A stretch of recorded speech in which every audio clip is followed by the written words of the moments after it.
नमस्कार। झारखंड न्यूज के विश्लेषण में आपका बहुत बहुत स्वागत है। सीबीआई जांच होगी या सीआईडी जांच होगी, इसे लेकर मुख्यमंत्री ने जेएसएससी सीजीएल पर सीआईडी जांच का संकेत दिया है और बोल दिया है। तो इस पर विश्लेषण करेंगे। इसके साथ साथ बताएंगे कि कितने लोगों की आने की संभावना खुद झारखंड की सरकार ने सोचा है। तीसरा बताएंगे कि क्या आंदोलन जो हो रहा है उसमें जयराम महतो शामिल होने जा रहे हैं। और चौथा बताएंगे कि ये सब कुछ से आखिर क्या कुछ होने वाला है आगे चल करके। नोटिस जो भेजी गई है, व्यक्तिगत नहीं भेजा गया है, लेकिन सोशल मीडिया में नोटिस आई है, मीडिया को भेजा गया है, तमाम चीजें हैं। उसमें सारे शिक्षकों का ऑलमोस्ट नाम दिया गया है। चलिए इसके पूरी संभावना बताएंगे। हमारे बहुत सारे वीडियो को स्ट्राइक लगवा करके किस भी माध्यम से डिलीट कराने की भी कोशिश हो रही है, तो तमाम चीजों पर बात होगी। लेकिन पीछे जो तस्वीर आप देख रहे हैं, ये तस्वीर हेमंत सोरेन जी की, कल्पना सोरेन जी के साथ है। और देखिए देवघर का में बाबा जी का दर्शन करने गए और राज्य की खुशहाली मांगे। खास बात यह है कि युवाओं के लिए उन्होंने मांगा, राज्य की खुशहाली मांगा। युवा कितने खुश हैं, ये तस्वीर इसलिए आपको दिखा रहे हैं कि युवा कितने खुश हैं, ये आप इस समय में समझ सकते हैं। सवाल ये कि झूठा आरोप, देखिए हमारे ऊपर में ये भी आरोप लगाया है कि इन्होंने अपना क्यूआर कोड जारी किया है और क्यूआर कोड में इन्होंने बहुत सारे लोगों से पैसा इकट्ठा करने के लिए बोला है। हमने कल भी अपना कंप्लेन, और देखिए इस प्रकार से अगर आप, ये हुआ सरकार द्वारा बदनाम करने की साजिश हुई कि आप जबरदस्ती किसी का नाम क्यूआर कोड जारी किया है, इस नाम से घसीटे। स्टूडेंट के साथ खड़े हैं, कब कब खड़े हैं, ये ठीक बात है, इसमें कोई दो मत नहीं है। लेकिन आप जो आर्थिक वाला एक चीज लगाते हैं कि लोगों के बीच मैसेज जाए कि लोग पैसा कमा रहे हैं, तो वो हमें लगता है कि नहीं करना चाहिए सरकार को, गलत है। कल बहुत सारी घटनाएं घटी और उसमें गवर्नमेंट ने सीआईडी जांच की जो बात करी है, हेमंत सोरेन जी ने कहा है, इससे क्या होगा। सीआईडी जांच का मतलब होता है राज्य स्तरीय जांच, राज्य की पुलिस शामिल होती है और एसपी से ऊपर, मतलब जो एसपी होते हैं उनके एक रैंक ऊपर स्तर के पदाधिकारी के जिम्मेवारी में एक जांच शुरू होती है जो स्टेट की जांच होती है।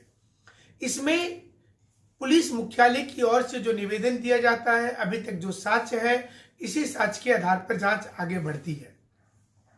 सीबीआई जांच में केंद्र सरकार की टीम होती है और वो अपने अनुसार अलग प्रकार से जांच करती है। अभी तक ऐसा माना जाता है कि जब स्टेट के सीआईडी डिपार्टमेंट किसी जांच में असफल हो जाती है तो वहां पर सीबीआई को मौका दिया जाता है। अगर डायरेक्ट सीबीआई को मौका सरकार देती है तो इस अवस्था में एक मैसेज चला जाता है कि राज्य की पुलिस जो है वो इस लायक है ही नहीं कि वो जांच करे, और इससे सरकार की बहुत बदनामी होती है।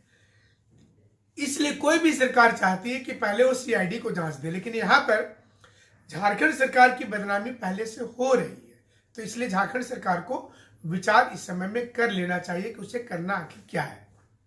दूसरा, सीबीआई जांच के दो तरीके होते हैं। पहला, खुद सरकार जो है वो अपने माध्यम से एक आदेश पारित कर दे, या तो विधानसभा में इसकी घोषणा की जा सकती है, या सरकार विधानसभा के बाहर भी कर सकती है। और ऐसा करने से एक चिट्ठी बनाना पड़ेगा, मुख्यमंत्री जी का सिग्नेचर होगा और वहां से राज्यपाल के पास जाएगा, या फिर डायरेक्ट केंद्र को भी भेजा जा सकता है और सीबीआई की एंट्री हो जाएगी इस जांच में। दूसरा कि अगर हाईकोर्ट बोलती है, तब हाईकोर्ट अगर बोलती है कि इस मामले में संदिग्ध प्रतीत होता है, तो वहां पर भी वो निश्चित रूप से एक अपने सीबीआई जांच के लिए हो जाएगा, जो जेपीएससी के पहला दूसरा में हुआ सीबीआई जांच, वहां पर तो उसमें पकड़े जाएंगे। इसमें एक क्लू काफी होता है, मतलब सिर्फ एक पॉइंट जो कोर्ट की को लगे कि यहां पर सीबीआई जांच की एक गुंजाइश है, वो अपना आदेश सुनाते समय कोर्ट देखती है कि ये किसी का व्यक्तिगत मामला नहीं होना चाहिए, ये कोई मतलब प्रायोजित नहीं होना चाहिए, ये कोर्ट तय करती है। और यहाँ पर जैसे ही जो बहुत सारे लोगों ने लगातार पेटिशनर वाला भी मुद्दा लाया था, तो झारखंड की सरकार वो मुद्दे को वहां रख देगी सुनवाई के दौरान में कि देखिए ये प्रायोजित ऐसा लग रहा है। तो कोर्ट को जो अच्छे नामी गिरामी वकील होते हैं वो कोर्ट को कन्विंस करते हैं कि आप इस पर सीबीआई जांच की आदेश दीजिए। तो ये भी एक मसला है और झारखंड की सरकार अगर इसमें देती है तो और ज्यादा जांच होगा।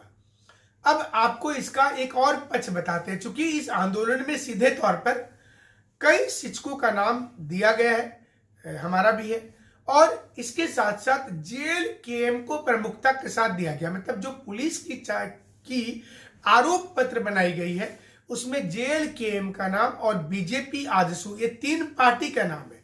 इस बार जो नेतृत्व करता है उसमें साफ तौर पर देवेंद्र नाथ महतो सहित कई जेल केएम नेता का नाम दिया हुआ है कि ये लोग नेतृत्व करेंगे। अब सोचिए कि बीजेपी, आजसू और जेल केएम, ये 3 बड़ी पार्टी इस समय में आप बोल सकते हैं विपक्ष का, तीनों का नाम होने के बावजूद सरकार की सीआईडी विभाग जो है वो ये मानती है कि 3 से 4 हजार लोग आ सकते हैं। अब मैंने यहां पर भी आप समझिए साइकोलॉजी। 3 प्रमुख पार्टी बीजेपी, आजसू और तीसरी जेएलके, 3 लोगों के पूर्ण रूपेण इसमें शामिल होने के बाद 3 से 4 हजार लोगों की बात की गई है और उसमें कई शहर का नाम भी दिया हुआ है, गढ़वा, जमशेदपुर, बोकारो, धनबाद, रांची, दुमका, कई शहर का नाम भी मेंशन है और लिखा हुआ है कि 4 हजार लोग तक आएंगे जो रात में कहीं अलग अलग होटल लॉज में रहेंगे और फिर वो सुबह से आंदोलन में बैठ जाएंगे। देर रात को कल बहुत सारे स्टूडेंट जो हैं और कुछ और भी अन्य पत्रकार वो रात के लगभग 11 बजे जेएसएससी परिसर में पहुंचे और वहां पर उन्होंने आकलन किया कि कहां कहां पर बैरिकेडिंग किया गया है। जो तस्वीर आप इस समय में हमारे पीछे देख भी रहे हैं कि ये तस्वीरें स्टूडेंट ने ही भेजी है कि देर रात को कहां कहां पर ये देखिए किया गया था, बैरिकेडिंग किया गया है। इनफैक्ट में लंबी लाइन दिख रही है यहाँ पर और ये किया गया है 200 मीटर के दूरी पे बनाया गया है। जेएसएससी ऑफिस से 200 मीटर के बीच में एक इसको लगा दिया गया है।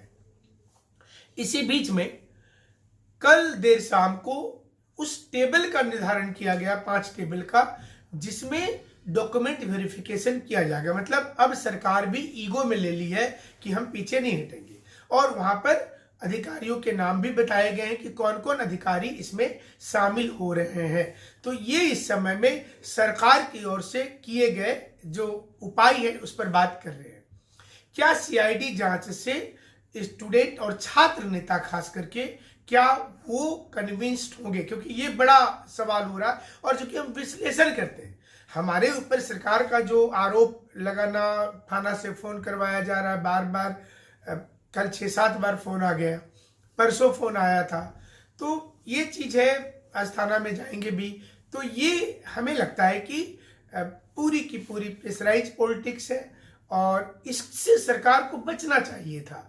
सरकार को क्या करना चाहिए था कि वो अभी जो उनको लगता है कि जिससे दिक्कतें हो रही है, जिससे लोग गुस्से में आ रहे हैं, उस काम को फिलहाल रोककर आगे देखनी चाहिए थी।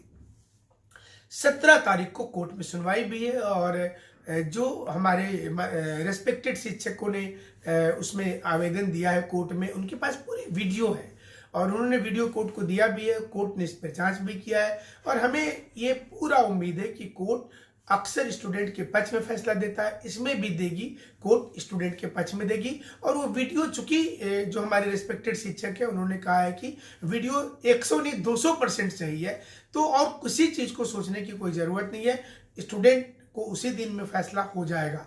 तो सरकार अगर 2-3 दिन रुक जाती है, फिर अनाउंसमेंट कर दे कि हम जो डॉक्यूमेंट वेरिफिकेशन है वो 2 दिन के बाद, 18 से करेंगे तो 17 को तो जजमेंट आ जाएगा। तो एक रास्ता यहाँ भी निकल सकता था। तो गवर्नमेंट को जो बुद्धि देने वाले लोग होंगे, और नो डाउट कि हम लोगों से ज़्यादा ज्ञानी होंगे, ज़्यादा पढ़े लिखे होंगे, बहुत अनुभवी होंगे, बट उनको इन चीज़ों का भी ख्याल रखना चाहिए होगा।